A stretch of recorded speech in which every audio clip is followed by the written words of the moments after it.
What's going on, guys? Kevin Fox from Fox Fishing 4K. So I am going to start a little mini series where I answer all of your guys' questions. I get questions every single day. I get tons of them, and I feel really bad if I can't get to you guys in time, or I can't kind of write out a detailed answer for you. Instead of writing back to every single person, I'm just going to make videos, and then I can send the link to all of you guys whenever you ask this question. That's what this is going to be.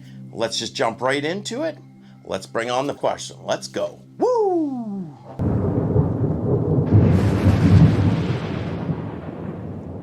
I get asked a lot, and that is for my salmon spoons. Should I be running a single hook? As you can see here, it's a single Siwash hook. Or should you be running a treble hook? Right here, right there. Okay, so that's the big debate. So, single Siwash or treble. What should you run? Well, that depends. Depends on a few things. If you want to keep every fish you catch, if you're just out there to catch salmon, keep them. They're going in the ice box, whether it's 2 pounds or 20 pounds, you're keeping it. Stick with the treble hook. You're going to get more initial hookups on the treble hook. You're gonna, I would say, catch rate overall is going to be higher on the treble hook, and you're going to get more fish to the boat on the treble hook. So overall, treble hook. Why would we then run a Siwash hook or a single hook on a spoon? When we run a Siwash hook, the reason some of us run this are for two reasons. One, we plan on releasing fish, or two, we're specifically hunting for giants or very large fish. Then you want a single Siwash hook, and these are the reasons why. The treble hook will end up in the fish's mouth, in gills, really tear up the mouth quite a bit, like especially if they get all three prongs in it, tears their upper lip, tears their teeth. It's just a mess. As you pull out all three prongs, sometimes you're pulling lake trout lips off, king salmon's lips. It's just a mess with treble hooks. So that's why I say if you're planning on keeping everything you catch, just go with the treble hook. When you're catching fish on the single Siwash hook, you only have one piercing here. Grab your pliers, you grab it like this. This is in the fish, let's say that's hooked in. Grab your pliers, and I'm going to just unhook back. I kind of torque it out. You can just give it a quick yank. This comes out. There's not much damage to the fish. A lot better chance at releasing them. And off they go. And the reason it's better for larger fish is because let's say you get a 20 pound or a 30 plus pound king on. What ends up happening is the longer you're fighting that fish, that hook can wear on the mouth.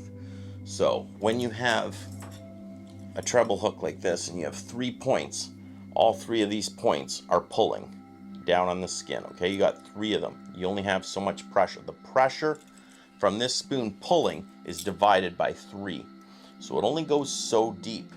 And the more that fish shakes and thrashes its head, especially with their bony mouths, it can shake this loose, especially if it starts wearing little holes in the mouth. It can torque on itself and pop this spoon loose.